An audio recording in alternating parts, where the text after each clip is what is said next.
Corona के कहर से जूझ रहे राजस्थान पर ताउते तूफान का खतरा मंडरा रहा है। गुजरात के तट पर कहर बरपाने के बाद तूफान के राजस्थान की सीमा की तरफ बढ़ने की आशंका है। मौसम विभाग ने अगले 48 घंटे के लिए प्रदेश में अलर्ट जारी किया है। कई शहरों में तेज हवा के साथ बारिश हो सकती है।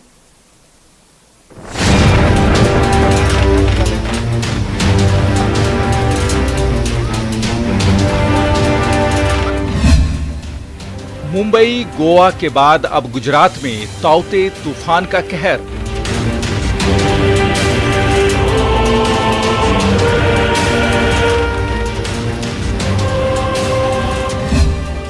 मंगलवार को राजस्थान में दिखेगा ताउते तूफान का असर।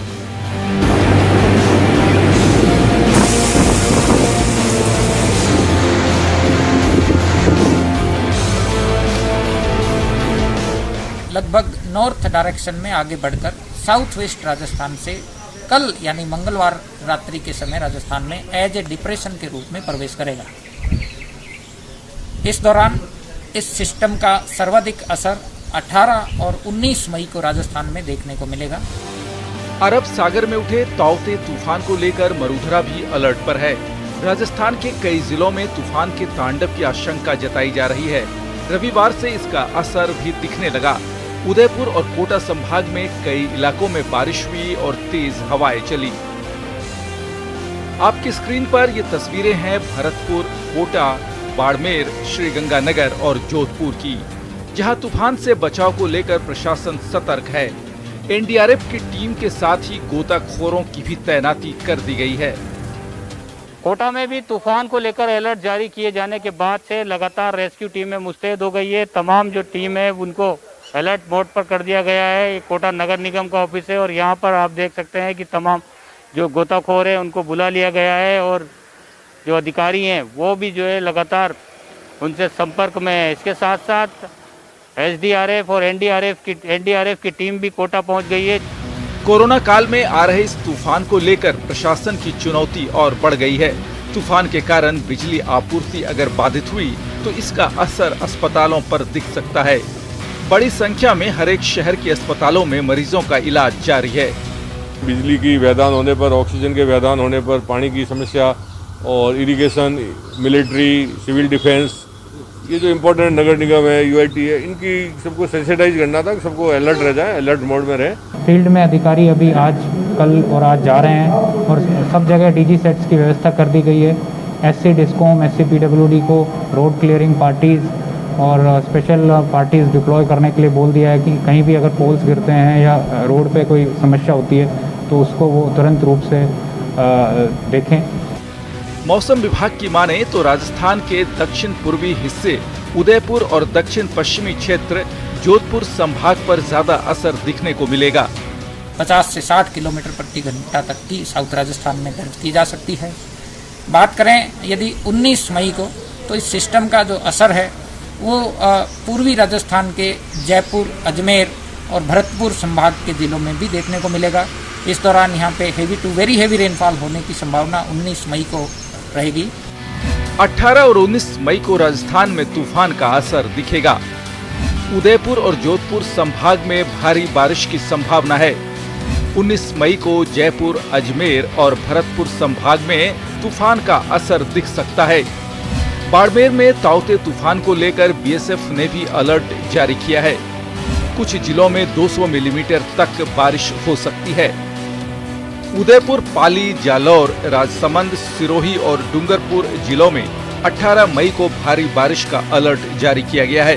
प्रदेश के दक्षिण और पश्चिम इलाके में तेज रफ्तार से हवा चलने की आशंका से मुश्किल बढ़ सकती है। कई इलाकों में रुक रुक कर बारिश भी हो सकती है, यानी अगले 48 घंटे मरूधरा पर भारी हो सकते हैं। Bureau report, news 18 Rajasthan. और इस पूरे मसले पर बातचीत के लिए हमारे संवाददाता सौरभ गस्ती हमारे साथ लाइव जुड़ गए, उनका रुख करते हैं। सौरभ, राजस्थान में भी ताउते का जो टेंशन है वो देखने को मिल सकता है। कौन कौन से इलाके हैं जहां पर सबसे ज्यादा इसका असर दिखेगा?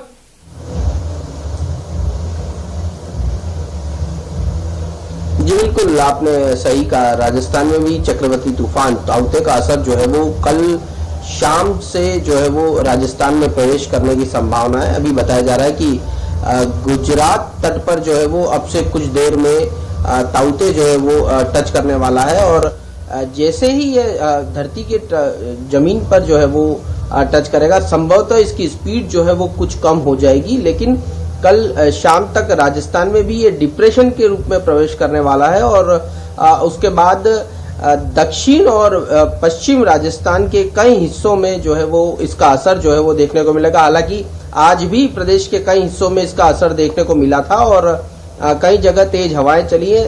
राजधानी जयपुर तक जो है वो इसका असर देखने को मिला। दिन भर बादल छाए रहे, लेकिन कल इसका एक्चुअल असर जो है वो पूरे राजस्थान में देखने को मिलेगा। और दक्षिण और पश्चिमी राजस्थान के जो जिले हैं, खासतौर पर बांसवाड़ा, डूंगरपुर, उदयपुर, सिरोही, जालोर, जोधपुर तक इसका असर देखने को मिलेगा। साथ ही चित्तौड़, भीलवाड़ा तक भी इसका असर देखने को मिलेगा। और इस दौरान कुछ हिस्सों में मौसम विभाग ने ये चेतावनी जारी की है कि कुछ हिस्सों में 200 मिलीमीटर तक बारिश हो सकती है, यानी 160 मिलीमीटर तक बारिश होती है तो भारी बारिश कहलाती है। और उसके बाद जैसे बढ़ती है बारिश तो उस भारी से भारी बारिश की संभावना जो है वो मौसम विभाग ने जारी की है, चेतावनी जारी की है। और तमाम जिलों को इसको लेकर अलर्ट भी मौसम विभाग की ओर से भेजा गया है।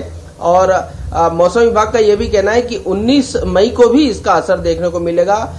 जो अन्य जिले हैं जिसमें जयपुर, अजमेर, कोटा और बीकानेर संभाग है, उसमें भी इस ताउते का असर जो है वो देखने को मिलेगा। लेकिन 19 तारीख के बाद से इसका असर जो है वो थोड़ा थोड़ा कम होने लगेगा। और इस दौरान पूरे राजस्थान में कई जगहों पर 50 किलोमीटर प्रति घंटा की स्पीड से हवाएं चलेंगी। तो ये एक कोरोना संकट के बीच एक नई टेंशन जो है वो लोगों को मिली है, सरकार को मिली है। उसके मद्देनजर तमाम तैयारियां भी जो है वो की गई हैं और तमाम जिलों को अलर्ट रहने का कहा गया है, क्योंकि जिस प्रकार का कोरोना संकट चल रहा है तमाम।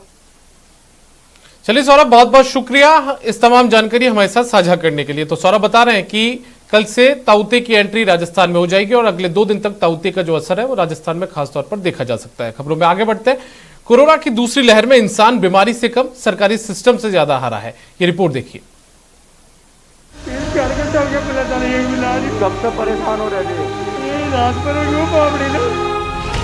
वो चीख चीख कर रोता रहा। ये देख लो, ये औरत इन्होंने डॉक्टरों ने जान की भीख मांगता रहा।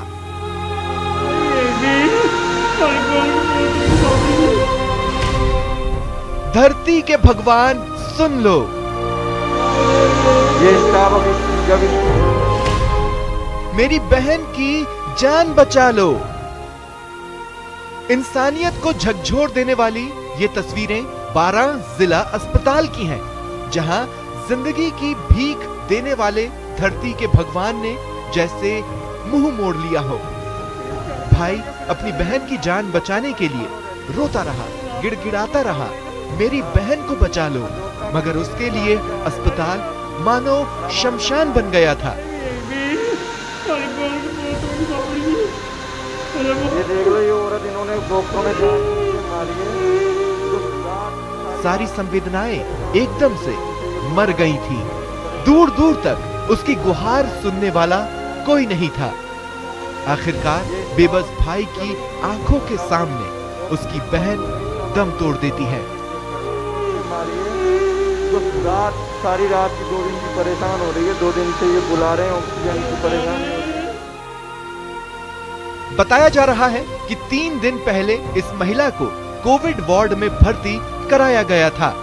महिला के पति का पूर्व में देहांत हो चुका था। दोनों बच्चे भी छोटे हैं, लिहाजा इलाज की जिम्मेदारी भाई के कंधों पर आ गई थी। भाई का आरोप है, बार बार गुहार लगाने के बाद भी अस्पताल प्रशासन और डॉक्टरों ने उसकी बहन की सुध नहीं ली।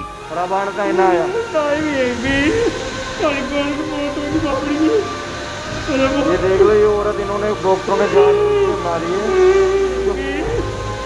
न्यूज़ 18 के लिए 12 से विपिन की रिपोर्ट। और फिलहाल वक्त एक ब्रेक का है।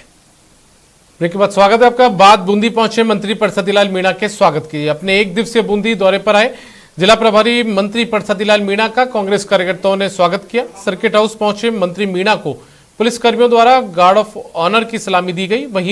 वहां मौजूद संभागीय आयुक्त केसी मीणा, कलेक्टर आशीष गुप्ता, एसपी शिवराज मीणा ने मंत्री की अगवानी की, जिसके बाद सर्किट हाउस के अंदर पहुंचे प्रभारी मंत्री मीणा ने जैन समाज के युवाओं द्वारा कोरोना मरीजों को राहत प्रदान करने के लिए शुरू की गई ऑक्सीजन कॉन्सेंट्रेटर बैंक का शुभारंभ कर कोविड काल में जैन समाज के युवाओं की तारीफ की।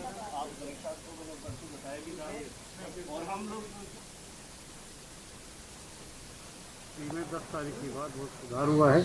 पूरे प्रदेश में आपने देखा कि जब से हमने ये निर्णय लिया कि लॉकडाउन सख्ती से लागू करना है, शादियाँ वगैरह बंद करनी है और लोगों को वैक्सीन लगाने के लिए। कोरोना से सबसे ज्यादा प्रभावित होने वालों में व्यापारी और प्रोफेशनल्स हैं, लेकिन इसके बाद भी यह वर्ग ही लोगों की मदद करने में सबसे आगे है। जी हां, प्रदेश सरकार जब रूस से ऑक्सीजन कॉन्सेंट्रेटर खरीदने में उलझी हुई है, तब इस वर्ग के लोगों ने जयपुर में ऑक्सीजन बैंक तैयार किया है। इस वर्ग के संगठन जैन इंटरनेशनल ट्रेड ऑर्गेनाइजेशन ने चीन और सिंगापुर से ऑक्सीजन कॉन्सेंट्रेटर मंगवाकर ये बैंक तैयार किया है।